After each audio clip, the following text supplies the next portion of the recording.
Hey, salut la team lactée et bienvenue dans cette nouvelle vidéo où on va parler d'un petit sujet que j'avais déjà traité sur la chaîne, mais là j'ai trouvé un article et je me suis dit que c'était plutôt intéressant à lire. Voilà, pour la vidéo, moi je vous ai mis ma miniature carrément, comme ça vous pouvez la retrouver sur la chaîne. Ce sera plus facile si vous voulez un complément d'information. Et puis, avant de vous lire l'article, en fait, je suis en train de réfléchir en même temps à tout ce qu'il ne faut pas que j'oublie de vous dire, vous voyez, mais pourtant, je vous le dis à toutes les vidéos, je ne devrais pas oublier de vous le dire, mais vous voyez, des fois, j'oublie un petit peu, et je suis en train de me dire, oh, il faut que je leur rappelle de s'abonner à la chaîne et d'enclencher la petite cloche, comme ça, ils pourront voir toutes les vidéos, et j'étais en train de me rappeler qu'il fallait que je vous dise que si vous ne pouvez pas me regarder, vous pouvez mettre des écouteurs pour continuer à vaquer à vos occupations, et j'étais en train de me rappeler qu'il fallait que je vous rappelle, ça fait beaucoup trop de rappels, que vous pouviez télécharger l'application À pas de moi allaitement qui est juste au-dessus de ma petite tête sur App Store ou Google Play et que c'est une application qui est gratuite à télécharger et sur laquelle vous avez plein d'informations et surtout c'est une application qui est là pour faciliter l'allaitement des parents avec plein d'outils concrets. Donc foncez, n'hésitez pas. Voilà, cette fois je crois que mon cerveau est libéré d'à peu près tout ce que j'avais à vous rappeler et du coup on va pouvoir enchaîner avec le sujet du jour qui se trouve être un sujet sur les mamelons inversé. Alors, est-ce que vous, dans la team, vous avez des mamelons inversés ou pas? Voilà, telle est ma question. C'est sur Top Santé et on nous dit les mamelons inversés, qu'est-ce que c'est et faut-il s'en inquiéter?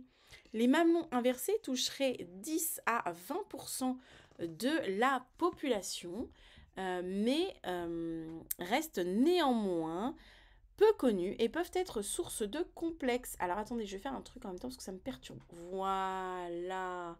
Je le fais en direct, même pas peur, comme ça au moins c'est fait. Même pas peur, vous avez vu. Donc, sont-ils dangereux? Faut-il nécessairement se faire opérer? Réponse.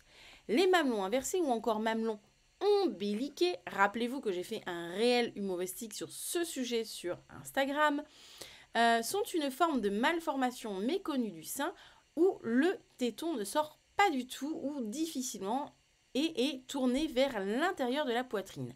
Ce phénomène peut être présent sur un seul sein ou sur les deux et toucherait environ 10 à 20% de la population mondiale. En gros, on n'est pas seul.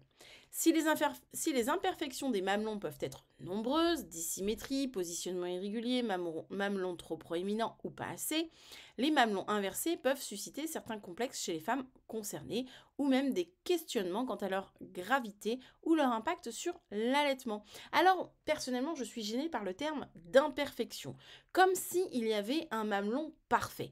À titre personnel, je suis particulièrement perturbée par cette tournure de phrase que je trouve pleine d'injonctions et très malsaine pour l'image des femmes, l'image qu'elles peuvent avoir de leur corps, que ce soit les femmes ou que ce soit les jeunes filles qui pourraient lire ça.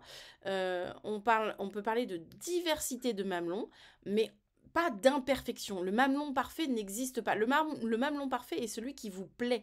Si votre mamelon vous plaît parce que si vos seins vous plaisent alors qu'ils sont asymétriques, que le mamelon est trop proéminent ou pas assez, en fait, à partir du moment où ça vous plaît, eh ben, il n'y a pas de problème.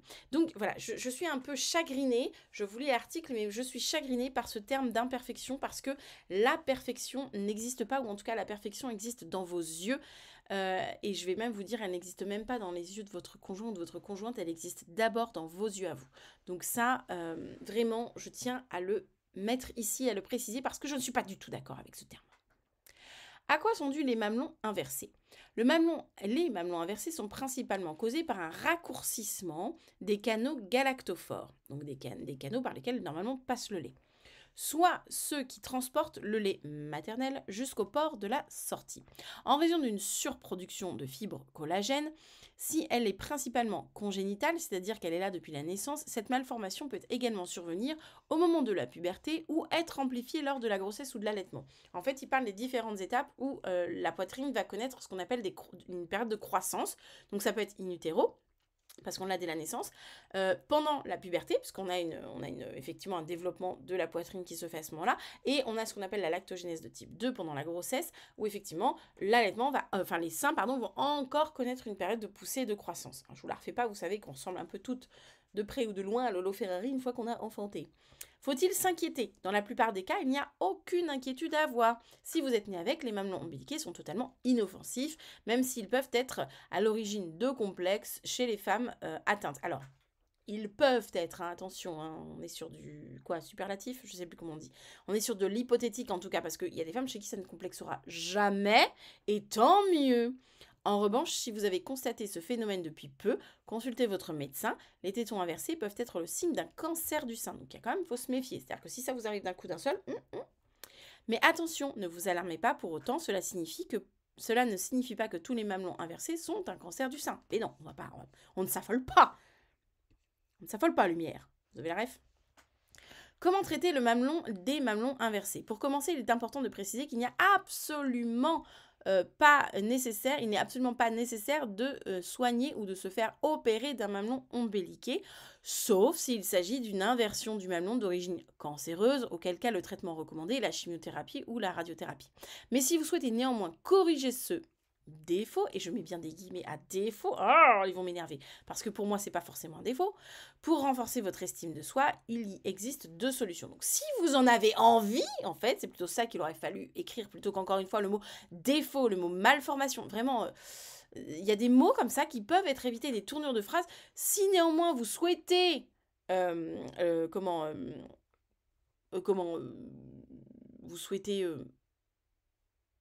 avoir la poitrine qui vous correspond, voilà, par exemple, on aurait pu choisir cette formulation, je cherche en même temps. Bref, il existe des formulations qui sont beaucoup moins maladroites et qui ne continuent pas à véhiculer des stéréotypes et des pseudo-attentes sociétales qui rendent l'idéal d'un corps complètement inatteignable, complètement surréaliste et surhumain pour n'importe quelle femme ou personne lambda. Une mécanique et non chirurgicale. Il est possible de corriger manuellement un mamelon ombiliqué s'il n'est que faiblement rentré vers l'intérieur grâce à la technique Hoffman. À l'aide de vos pouces, effectuez des mouvements qui feront ressortir le mamelon.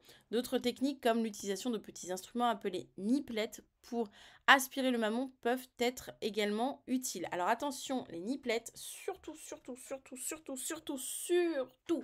ne les utilisez jamais sans avoir fait de consultation avec une IBCLC. Il y a trop de cas et d'histoires de nécrose parce que ça a été extrêmement mal utilisé. Donc là, je vous le lis parce que c'est dans l'article, mais vraiment, moi, à titre personnel, j'y mets des gros bémols parce que vraiment, c'est à voir pour la façon dont on l'utilise et vraiment à voir en consultation. C'est hyper important, s'il vous plaît, messieurs, dames, ou qui que tu sois.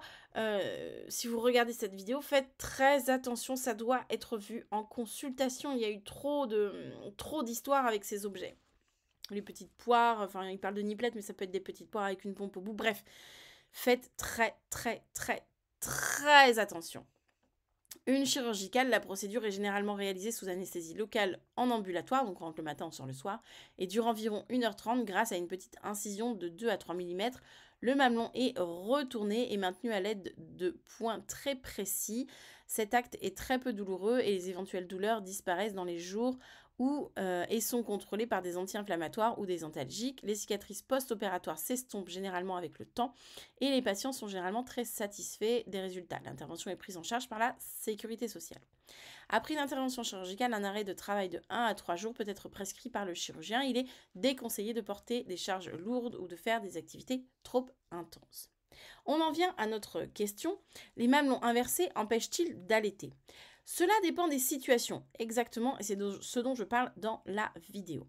En général, les mamelons inversés ne compliquent pas nécessairement l'allaitement, c'est tout à fait vrai, car les bébés peuvent prendre le sein sur toute l'aréole. Je vous rappelle que le bébé ne tète pas que ça, le bébé tète tout ça, d'accord? Donc, pas de raison de s'énerver.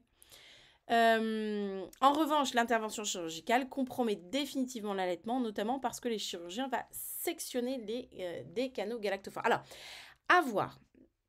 Parce que des canaux galactophores, en réalité, on en a plein. Donc, à voir vraiment avec le chirurgien. Là, je mettrai quand même un petit bémol et je vous dirais quand même d'en parler avec votre chirurgien. Je ne dirais pas que c'est impossible. Je dirais que c'est à voir avec le chirurgien comment les choses vont être faites et s'il va y avoir beaucoup de canaux d'abîmés ou pas. Ça fait combien de temps que vous l'avez fait? Parce que des fois, il y a aussi le fait que, rappelez-vous que le corps se répare aussi. Donc voilà, il y a combien d'années que vous avez fait votre opération par rapport au moment où vous voulez allaiter? Bref, vraiment, n'hésitez pas à en parler avec un chirurgien et n'hésitez pas à doubler avec une consultation avec une IBCLC. Pour moi, ça me paraît primordial de faire ce travail en deux temps avec deux sources. Ces deux sources-là pour bien analyser la situation et ce qui va vous correspondre. Voilà. Dites-moi si vous avez connu ce souci, dites-moi si ça vous parle, comment vous avez fait, est-ce que ça vous a gêné pour l'allaitement ou pas du tout. Voilà, quelle a été pour vous la situation. On partage tout ça en commentaire, histoire de donner éventuellement des informations à d'autres parents. Il y a la petite miniature de la vidéo que j'avais fait, je vais essayer de vous remettre le lien pour que vous puissiez aller la voir aussi si vous voulez un complément d'information. Puis sinon, n'hésitez pas à aller sur l'application À pas de mots allaitement, vous trouverez aussi des informations sur ce sujet. Sur ce, moi, c'est tout ce que j'avais à vous dire pour aujourd'hui. J'ai envie de vous souhaiter une bonne journée. Et pour celles et ceux qui ont l'application, vous savez pourquoi je dis ça. Et bien, j'ai envie de vous dire à demain pour une nouvelle actualité. Allez, ciao!